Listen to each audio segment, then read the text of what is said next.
And we welcome you to another episode of Hurry Hard, the Manitoba Curling Show here on Shaw TV. I am your host, Kevin Hirschfield. Today we're coming to you from the St. Vital Curling Club, one of the host sites of this year's Canola Junior Provincial Championships. Yep, it's Provincial Championship season coming up, and the juniors will kick us off, so we'll preview that event throughout the show. St. Vital co-hosting that with the Pembina Curling Club as well. Jill Officer from the Jennifer Jones team, the second on that team, will also join us to talk about their team's season so far and what's ahead. And we've got Craig Baker, the Executive Director of Curl Manitoba, coming in to talk about the world's longest running bonspiel, the Manitoba Open. But first, let's learn a little bit more about the St. Vital Curling Club. The first rocks were thrown at the St. Vital Curling Club in 1933 on 3 sheets in a building owned by the St. Vital Agricultural Society, which was used for ag fairs and horse shows in the summer.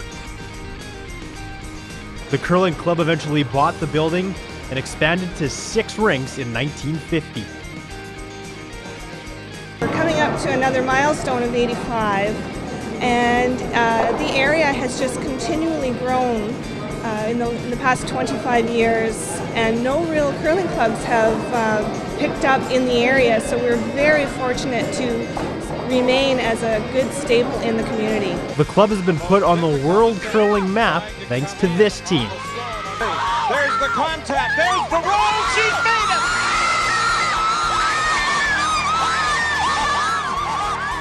it! Jennifer Jones and her squad have won all there is to win in the curling world, including national titles, world titles, and an Olympic gold medal in 2014.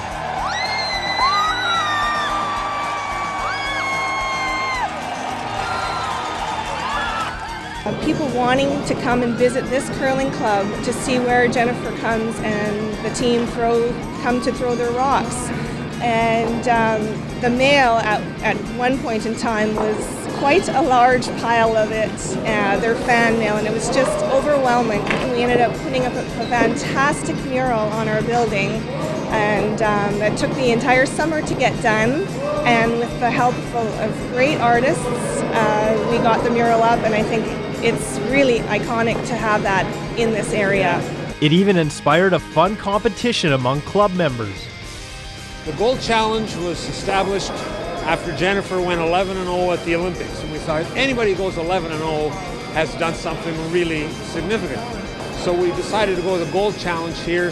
We have this plaque. If anybody in our regular leagues wins 11 straight games, they get their name on the plaque. It's happened twice so far in the 3 years that we've had it in place. Outside of Jones, the Dave Smith men's rink were provincial champions in 1994, while Karen Young's women's rink was the best in Manitoba in 2001. The other thing has been very successful, at least in the women's curling. That's one unique thing about it, and also in the junior curling. We've had several junior provincial champions. And our junior program, Guy Baudry inherited a great junior program from Mike Hebert, and Guy has run with it and made it exceptionally good. I think we have 250 junior members in 3 different leagues, ages right from 5 up to full. We have approximately 1,400 people that on a weekly basis come here to curl. Not to mention their parents and their spectators also coming to cheer their teams on. So we are very fortunate in that respect that we still have a very strong membership. All right, joining us now on Hurry Hard, Pamela Koch is the first vice president here at St. Vital Curling Club, also one of the chairs for the Canola Junior Provincial Championships. Of course, those championships being held here at St. Vital, as well as the Pembina Curling Club. So let's start with that. You're teaming up with Pembina to host this event. How did that come together, the co-club bid, I guess, and why did you guys team up, and what was the process in just putting this bid together, basically? Okay, every year the clubs get information from Curl Manitoba about teams or events that they want to host, and we put our bids in. So we put our first, second, third, fourth choices of events that we'd like to host at the club for the following year, and those bids go into Curl Manitoba, and Curl Manitoba decides whether we get that bid or not. And so we lucked out, and we are sponsoring, or we got the bid for St. Vital, and the Pembina got the bid as well. Okay, what kind of advantages, I guess, does that give to split a championship? It's a lot of work, of course. What advantages are there to splitting a championship with another club like this? Well, to host an event like this, you need a lot of ice time, and so we wouldn't be able to run the event in just one club. So we have 16 women's teams and 16 men's teams going at each club. So that takes a lot of work and planning, and we group together, and it's going to be awesome. So how are the duties, I guess, being splitted? What will St. Vital host here? What will Pembina host, if you know? Yeah, so what we're doing is we're splitting everything 50-50, okay?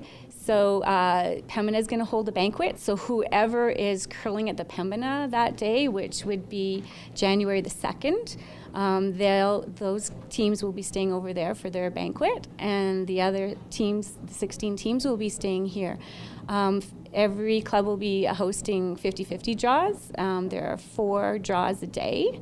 I was told all playoffs are at St. Vital. Can you clarify that?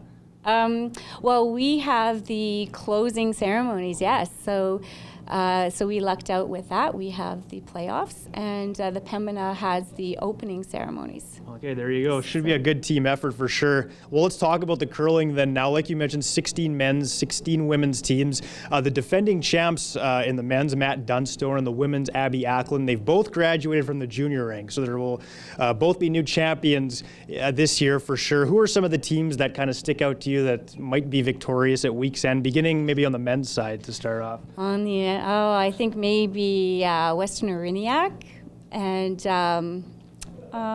that's on the men's side. Yeah. The women's side, I'm hoping the team Bevan from the St. Vital Curling Club. Okay. Yeah. I know one of the teams to watch too, Braden Calvert, who's won Provincial Junior Championships, Canadian Junior Championships, and has gone to World Championships as well. He's back for his final year of junior curling with Matt Dunstone's team as well, so they're definitely going to be a team to watch for sure. Now, for folks wanting to come and see the action, where can they go to get tickets? Who can they contact and stuff like that? Okay, you can look on the Curl Manitoba website and also on the St. Vital website and the Pembina website as well. We will be selling tickets at the door, and the tickets will cost $30 for the entire event, $10 for a day pass, and $5 for a draw. All right, great. Pamela, thanks so much for this, and best of luck with the event. All right, now let's take a look at the complete field at the Canola Junior Provincial Championships. Beginning on the men's side, the favorite you gotta think, no question, is the team skipped by Braden Calvert out of the Deer Lodge. Now, Calvert is teaming up with Colton Lott, Kyle Deering, and Robbie Gordon, who are all part of Matt Dunstone's junior team last year. Dunstone has since graduated to the men's ranks. Calvert's still a junior, so he's taking Dunstone's team. Calvert, of course, a 2-time Canadian junior champion and a 2015 world champion. Dunstone and Calvert have combined to win the last 4 Canadian junior men's championships. Outstanding stuff. Other teams to watch include Team Hayden Forrester from the Fort Rouge, JT Ryan from Assiniboine Memorial, Jordan Smith from Pembina, Weston Ariniac from Swan River, and Brandon Radford of Pembina.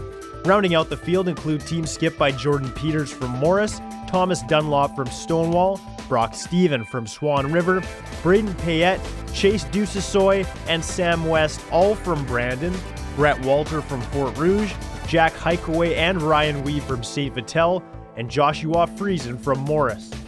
On the women's side, Team Christine McKay from the Fort Rouge and Team Christy Watling from East St. Paul were the first to qualify and are expected to perform well.